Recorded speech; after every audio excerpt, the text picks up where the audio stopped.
ট্রেনের বাইরে থেকে হঠাৎ এক অদ্ভুত রহস্যময় শব্দ শুনতে পায় ড্রাইভার। সে আবার টর্চ নিয়ে একা বাইরে তদন্ত করতে চায়। ঝোপঝাড়ের আড়ালে সে মানুষের মতো দেখতে এক অদ্ভুত ছায়া লক্ষ্য করে। কিছু বুঝে ওঠার আগেই অন্ধকারের বুক চিরে এক ভয়ানক জন্তু ড্রাইভারের উপর ঝাঁপিয়ে পড়ে এবং তাকে টেনে জঙ্গলে নিয়ে যায়। ট্রেনের জানালা দিয়ে এক নারী যাত্রী এই দৃশ্য দেখে ভয়ে চিৎকার করে ওঠে।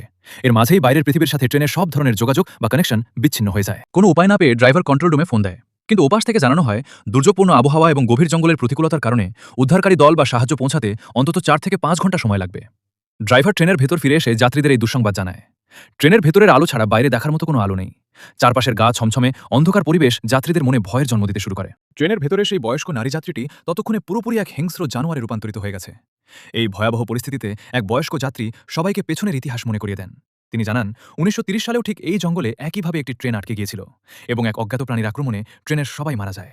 কেবল একজন বৃদ্ধ বেঁচে ফিরেছিলেন। এরপর কি ঘটল দেখতে হলে এখনই মুভি এক্সপোজ পেজটি ফলো দিয়ে সঙ্গেই থাকুন।